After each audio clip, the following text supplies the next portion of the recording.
되었다. 더욱 놀라운 사실은 칼슘 부족만의 문제가 아니라는 것이었다. 마그네슘이 더 모자라서도 그럴 수가 있습니다. 칼슘은 있어도. 마그네슘은 브로콜리 같은 식품에 풍부한 것으로 알려진 영양소다. 그런데 이런 마그네슘이 뼈에 영향을 미치는 칼슘과 어떤 관계가 있는 것일까? 뼈를 구성하는 성분은 칼슘, 마그네슘, 인 이런 성분들이 가장 중요한 거로 돼 있고 그 성분들의 부조화가 있으면 불균형이 있으면 칼슘이 있다 하더라도 잘 쓰지지 못하는 그런 상황이 될 수 있고 그 칼슘이 뼈로 가지 않고 무슨 근육이라든지 혈관이라든지 하는 쪽에 가서 침착이 될 수가 있습니다. 그렇기 때문에 그 마그네슘의 역할이라는 것은 칼슘과 기량하는 작용을 하기 때문에 그 두 가지가 조화가 잘 이루어져야 된다고 생각되거든요.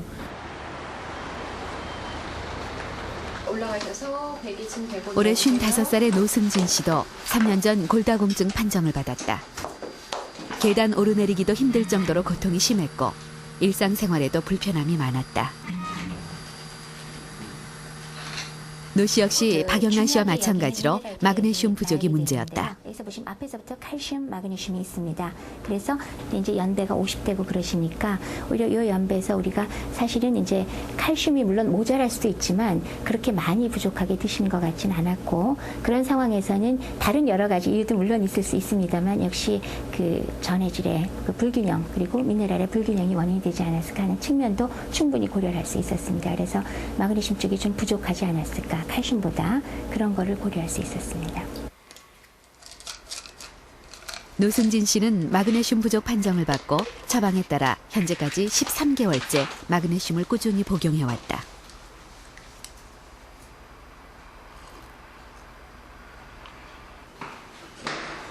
놀랍게도 마그네슘 복용 1년 만에 피곤과 신경 과민 증상이 호전되고 예전의 건강과 활기를 되찾고 있다.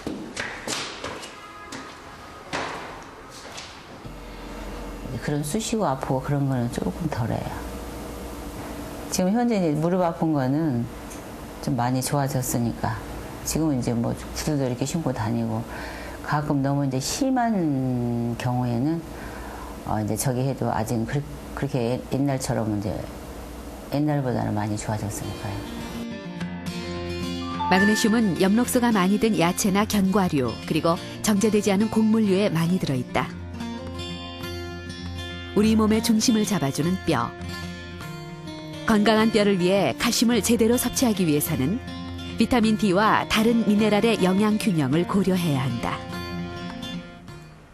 오랫동안 미네랄을 연구해온 일본의 후쿠다 가즈로리 박사 역시 칼슘을 제대로 섭취하기 위해서 다른 미네랄들과 균형을 맞출 것을 강조한다.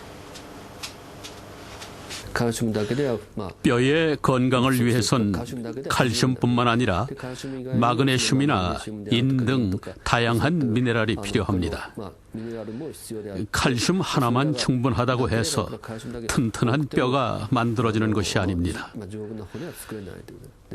그러므로 뼈를 위해 음식을 섭취할 때는 칼슘뿐만 아니라 마그네슘 같은 다른 미네랄도 같이 섭취해서 균형을 맞추는 것이 중요합니다.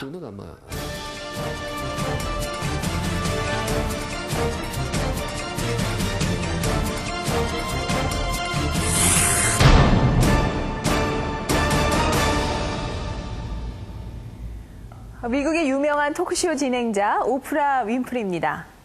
그녀에게는 토크쇼의 여왕이라는 별명 말고도 또 하나의 별명이 있습니다.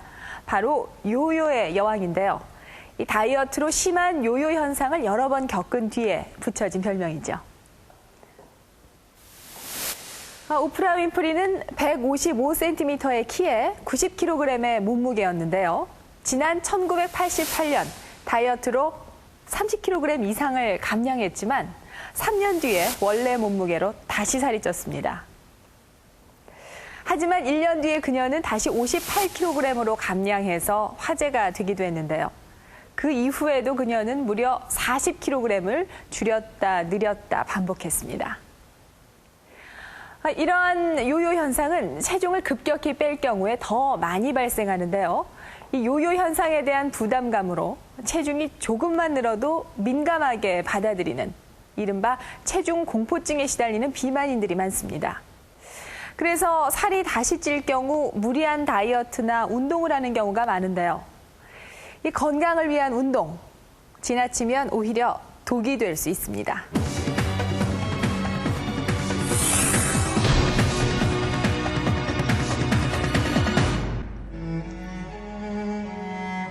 평소 운동 전도사로 불리던 고 김영군 씨의 사망 소식은 뜻밖이었다. 가장 다이어트의 원칙은 운동입니다. 운동을 하면서 하루에 일정량 땀을 흘리면서 살 빼면 생활에 즐거움도 있을 뿐더러 쌀 빼는 보람도 있고 가장 요요 현상이 안 온다는 것이죠. 김영곤 씨 맞아요, 근데? 네. 지난 2002년 몰라보게 날씬해진 모습으로 나타났던 김영곤 씨. 체중을 3개월 만에 40kg이나 줄여 세상을 놀라게 했다. 제가 46에서 37로 지금. 그의 다이어트 성공 비결은 바로 운동. 하지만 지나친 운동이 오히려 역효과를 가져온 것은 아닐까. 사고 당일에도 그는 운동을 하고 있었다. 너무 많은 운동을 하고 또 너무 많은 운동과 더불어 사우나와 같이 지나치게 살을 많이 빼고 수분을 많이 빼는 경우에 그로 인해서 심장에 무리가 가고 또 혈액에 어떤 변화가 옴으로써 전해질의 이상이나 이런 걸로 해서 결국은 심장이 제대로 뛰지 못하는 부정맥을 발생시킵니다. 운동을 지나치게 할 경우 많은 땀이 배출되는데 이때 수분과 전해질이 빠져나가 탈수가 일어나게 된다. 이로 인해 전기적 작용으로 몸의 균형을 잡아주는 전해질 대사에 이상이 발생하고 수분 부족으로 혈압이 떨어지면서 혈류가 감소하게 된다. 이런 변화는 심장이 불규칙하게 뛰는 부정맥을 일으키는데 이렇게 되면 심장 기능은 점점 악화되고 결국 심장마비에 이르게 되는 것이다.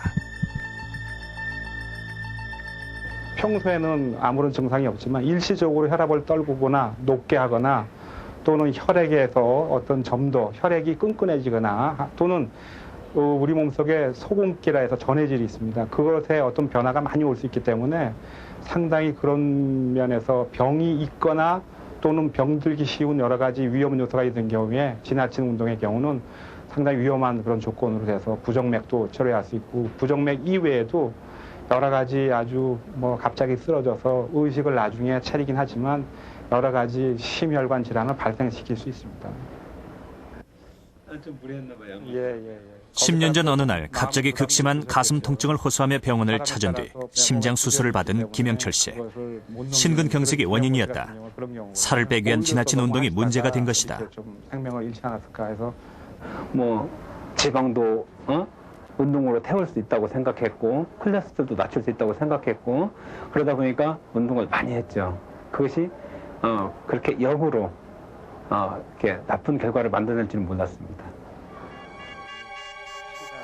당시 김영철 씨의 상태는 심각했다. 심장을 둘러싸고 있는 혈관인 관상동맥의 일부가 완전히 막혀 혈액이 전혀 흐르지 않고 있었던 것이다. 적절한 운동은 심장을 튼튼하게 하지만 지나칠 경우 잠재돼 있던 심장 질환을 악화시키기도 한다. 대부분 평상시에는 이상 증세가 나타나지 않는 일종의 노화 현상인 동맥경화증이 원인이다. 동맥경화증은 콜레스테롤이 혈관 내에 쌓이면서 혈관이 두꺼워지고 약해지는 증상이다. 혈관에 무리를 줄 경우 동맥경화 부위가 파열되면서 혈전이 형성된다. 혈전은 관상동맥을 막기 시작하고 이로 인해 심장의 산소와 영양 공급은 끊기게 된다. 결국 심장 근육이 괴사하는 심근경색이 일어나는 것이다. 돌연사를 일으키는 무리한 운동은 흔히 체중 감량을 찾아오는 체중 공포증에서 비롯되는 경우가 많다. 바로 요요 현상에 대한 두려움 때문이다. 너무 많이 뛰면은 좀 약간 어지러운 거 있고요. 그다음에 이제 다리 쪽에 약간 좀 저린 게 좀 있어요. 통증. 너무 좀 이제 욕심이 과해서 심하게 할 때가 있는데요. 그럴 때는 진짜 힘도 없어지고 그리고 몸이 안 좋다라고 느낄 때가 있더라고요. 운동 시 몸의 부담을 느껴도 대수롭지 않게 넘기는 경우가 문제다. 체중 조절을 하는 많은 분들이 체중을 조절할 때 빠른 감량을 원한다는 공통점이 있고요. 또 다행히 성공적으로 체중 감량을 하고 날 경우 빠진 체중이 다시 찌지 않을까 하는 두려움 때문에 식사 조절이나 운동 측면에서 조금 무리를 하는 경향이 있습니다. 근데 사실 체중 조절은